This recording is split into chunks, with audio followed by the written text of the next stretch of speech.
Con apoyo de Alejandra Marcos, directora de Análisis y Estrategia de Intercam Banco. Qué gusto saludarte, Alejandra, ¿cómo estás? ¿Qué tal, Víctor? Muy buenas tardes. Gracias. Aunque el ritmo de crecimiento del periodo julio-septiembre es similar al de los dos trimestres previos, ¿podríamos decir que la economía mexicana sigue recuperándose? Digo, lo pregunto porque la actividad económica prácticamente ha regresado a los niveles previos a la pandemia, ¿no?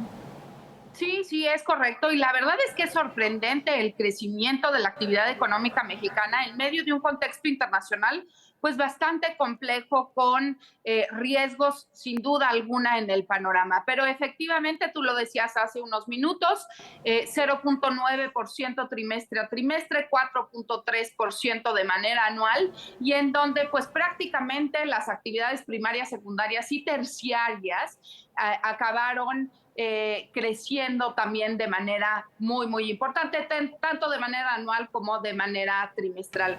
Creo que más bien habría que preguntarnos hacia adelante qué esperamos, porque sin duda alguna lo que hemos observado en la narrativa de las últimas semanas es que indudablemente vamos a estar frente a un panorama de desaceleración que en el caso de la economía mexicana pues no se ha cristalizado, y todo lo contrario, seguimos viendo cómo 4 trimestres consecutivos la economía mexicana ha venido creciendo y creciendo de manera bastante acelerada.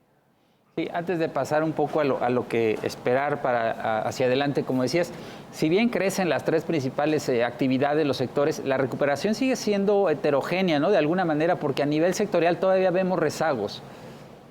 Sí, es correcto. Y yo te diría, no nada más es una diferencia marcada por sectores, sino también por regiones, en donde, pues sin duda alguna, las manufacturas y los servicios han sido el factor principal medular de recuperación. Turismo por ahí también tiene una recuperación muy importante, pero no podemos decir lo mismo de otros sectores que siguen bastante rezagados con respecto a lo que veíamos previo a la pandemia. Y sin duda alguna, lo más lastimoso del asunto es que si vemos a la República Mexicana, pues invariablemente nos vamos a dar cuenta que el PIB por regiones es bien diferente, en donde las regiones norte, como ha sucedido en la historia, son las que mejor crecimiento tienen, mientras que en la parte sur del país el crecimiento es aún bastante lejano del máximo histórico alcanzado en el tercer trimestre del 2018. Sí, digo, con excepción de Tabasco por razones obvias, pero México sin duda continuará enfrentando un entorno de debilidad económica y de elevada incertidumbre global, lo decías tú hace un momento, ¿no? Con riesgos incluso de recesión. Para el último trimestre del año se mantiene la previsión de una moderación en la actividad económica. Te pregunto, ¿qué están viendo en Intercam para el cierre del año y un poco para el 23?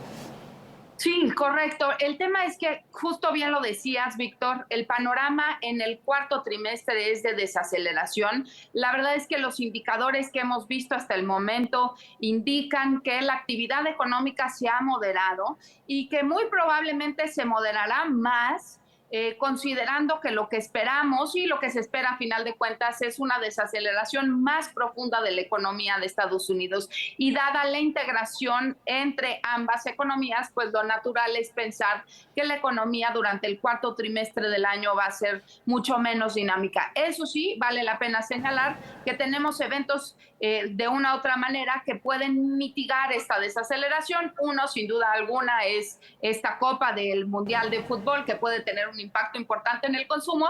Y la segunda, que no es un evento extraordinario, es un evento recurrente, el Buen Fin, que puede seguir motivando las ocasiones de consumo en la economía mexicana. Pero para todo el año estaríamos esperando un crecimiento del 2.6%, y eso implicaría que en el cuarto trimestre del año la economía se va a tener que moderar, no solo de trimestre a trimestre, sino estos crecimientos tan importantes que veíamos durante cuarto, primero, segundo y tercer trimestre del 2022 van a ser mucho menor. Y con respecto al 2023, nosotros no estamos nada optimistas, de hecho estamos muy por abajo de lo que está esperando el consenso. Nuestra expectativa es de 0.5% en el crecimiento de la actividad económica, y básicamente lo que pensamos es que la desaceleración en Estados Unidos no es un interrogante. La recesión va a ser palpable en el primero y el segundo trimestre del siguiente año, y con eso en mente, pues México desafortunadamente va a tener también un impacto, sobre todo con el tema exportador y el tema manufacturero, que es justamente el que hemos visto un poquito de mayor moderación en este último trimestre. Déjame referir a estos componentes de demanda. Consumo privado reactivándose, las remesas en niveles elevados, si bien con señales de desaceleración, por lo que decías ahora, los salarios también arriba, pero la confianza del consumidor estancada, probablemente por la inflación alta todavía, y la inversión fija bruta mostrando debilidad, ¿no? Es correcto, es correcto. Y si me permites hablar un poquito de lo que esperamos hacia adelante en términos de remesas, sin duda este ha sido el factor toral de apoyo de consumo junto con la recuperación del empleo, pero sí vemos una moderación de cara al 2023. No podemos negar que la tasa de desempleo en Estados Unidos va a elevarse probablemente hasta el 5% y que eso va a moderar sin duda alguna las remesas que recibe el país. Y por el otro lado, pues me parece que la inversión fija bruta, que ha sido el componente ausente y el que más nos preocupa, pues no muestra signos de reactivación fuerte. Claro, es sin duda evidente que ha venido recuperándose desde los mínimos de la pandemia, pero todavía se encuentra lejos, más del 13% con respecto al máximo histórico. La gran interrogante es qué va a pasar con el nearshoring. Esto puede cambiar hacia adelante la dinámica. Vamos a ver un nuevo ciclo de inversión.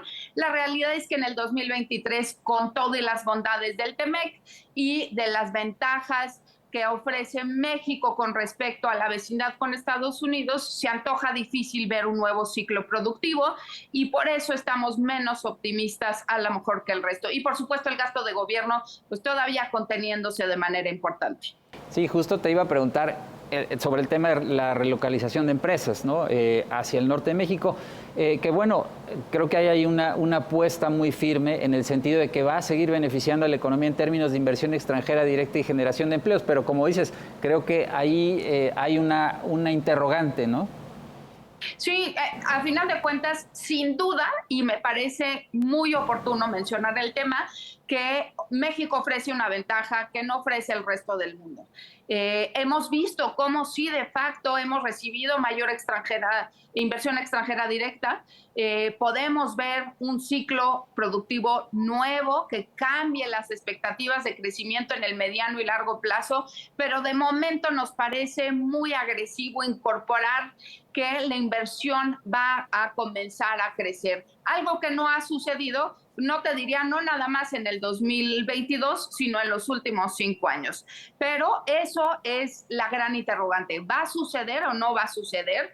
Vamos a ver cómo las cadenas de valor se relocalizan en México y si ese fuera el caso, bueno, pues sin duda alguna los pronósticos son más alentadores. Creo que el tema también aquí que habría que abordar en ese sentido es la falta de servicios, energía eléctrica confiable de largo plazo, podríamos ver ciertas interrogantes con respecto a políticas públicas, podríamos también ver que las empresas pudieran empezar a cuestionar cuestiones sobre qué tanto o no se pueden cambiar las reglas del juego con nuevas industrias y nuevas manufacturas. Sí, tienes razón. Alejandra Marcos, economista y jefe de Intercam, te agradezco que compartas con nosotros tus escenarios económicos. Que tengas buen fin de semana.